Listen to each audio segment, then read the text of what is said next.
Vamos iniciar um breve vídeo falando sobre pelve e períneo.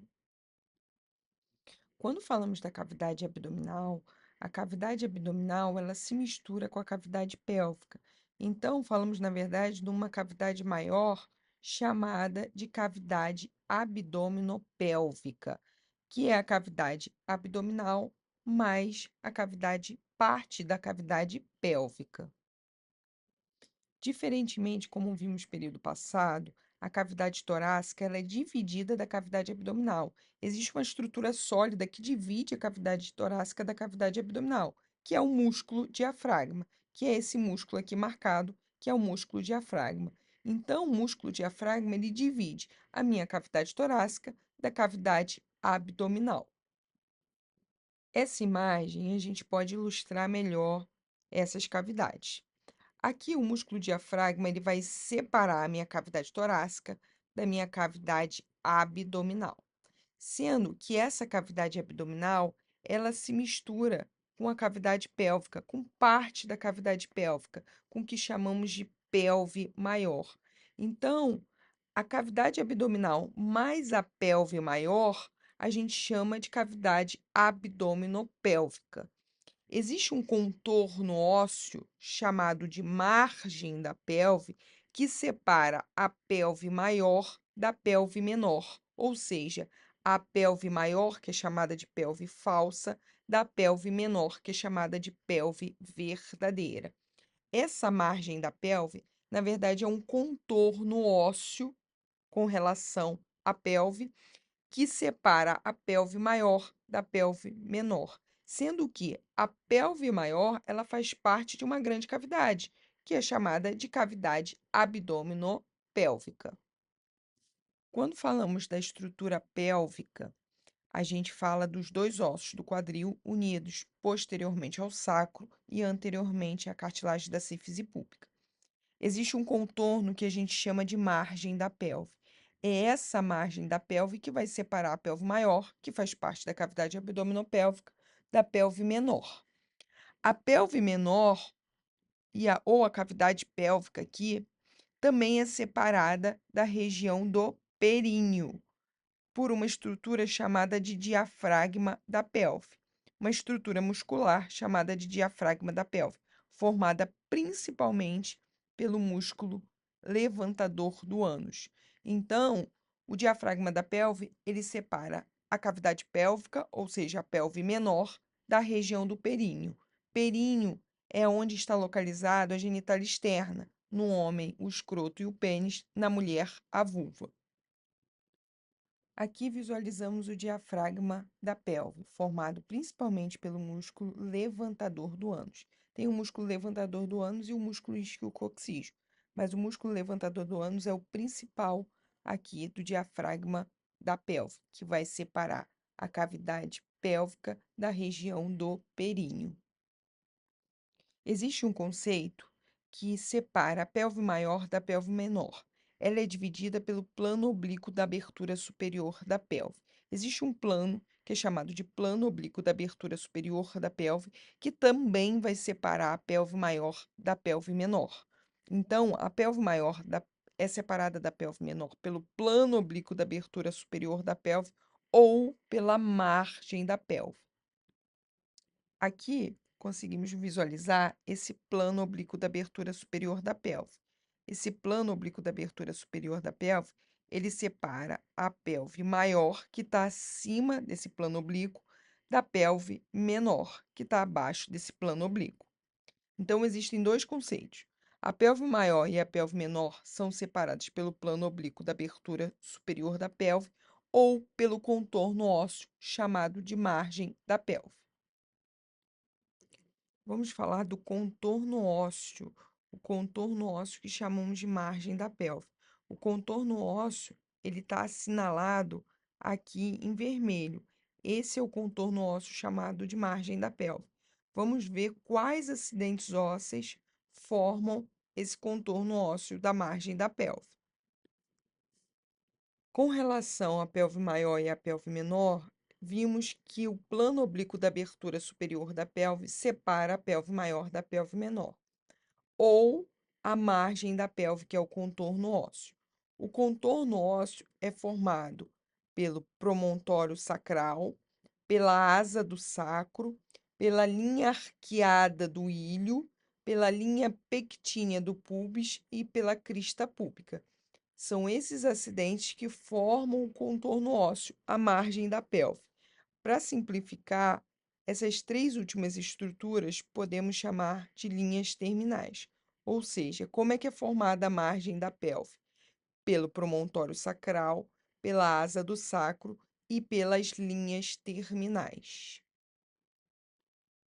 Com relação aos acidentes que formam a margem da pelve ou a abertura superior da pelve, os acidentes que compõem essa margem da pelve são promontório sacral, a asa do sacro,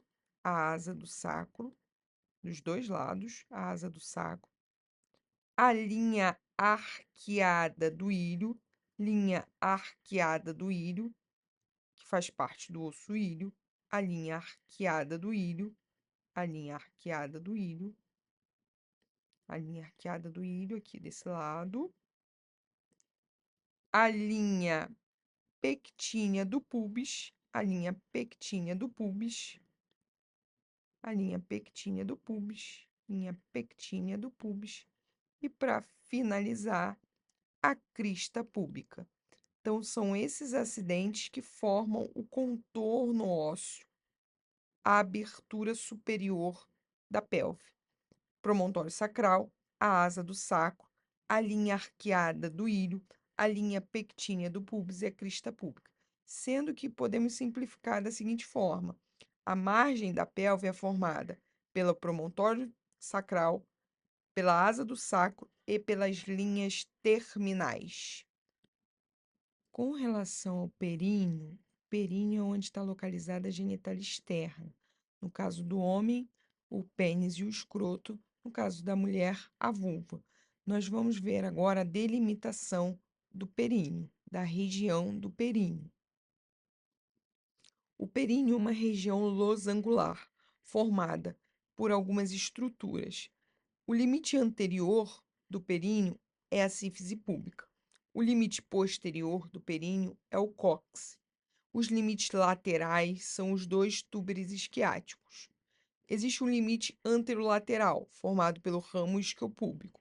Existe o limite posterolateral, formado pelo ligamento sacrotuberal.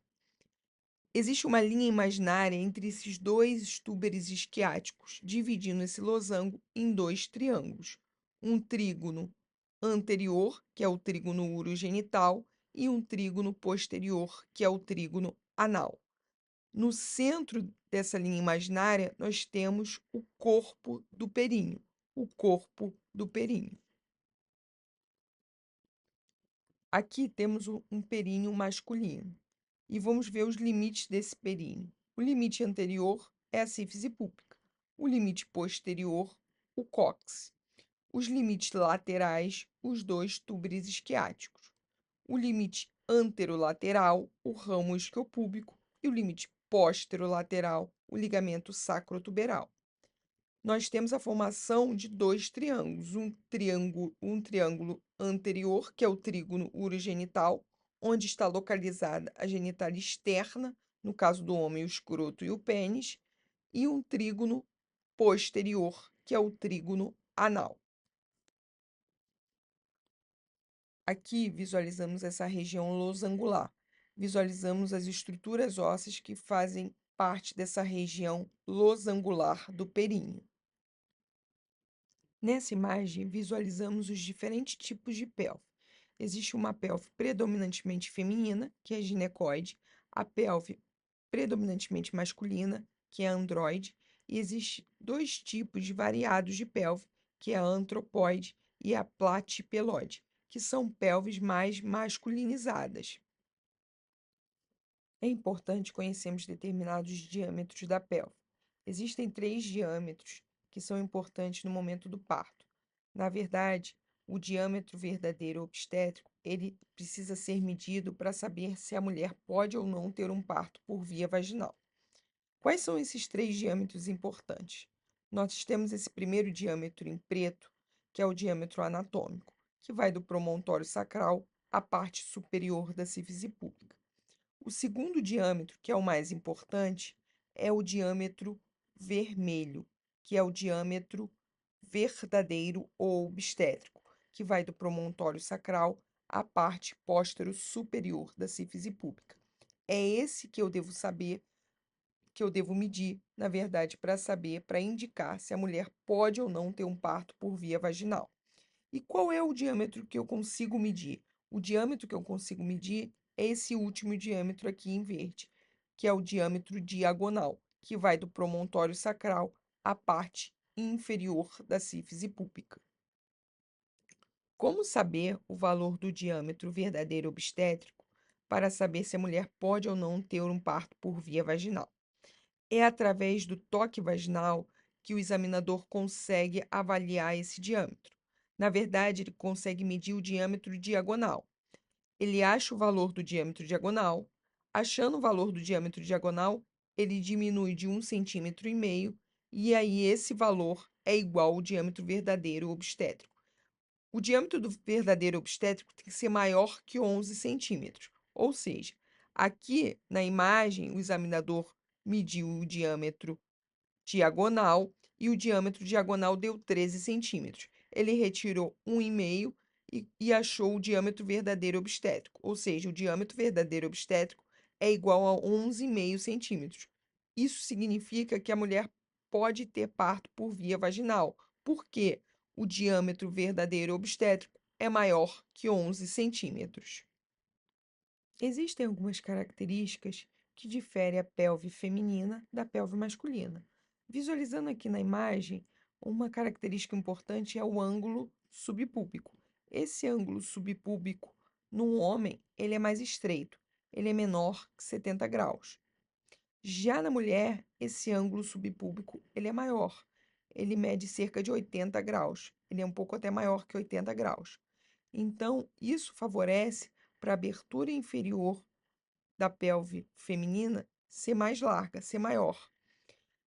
Já a abertura superior da pelve é diferente. Na pelve masculina, essa abertura superior tem um formato de coração. Já na feminina, ela é um formato mais oval. Isso são algumas das características que diferem uma pelve feminina de uma pelve masculina. Essas foram as referências para a aula de pelve e períneo.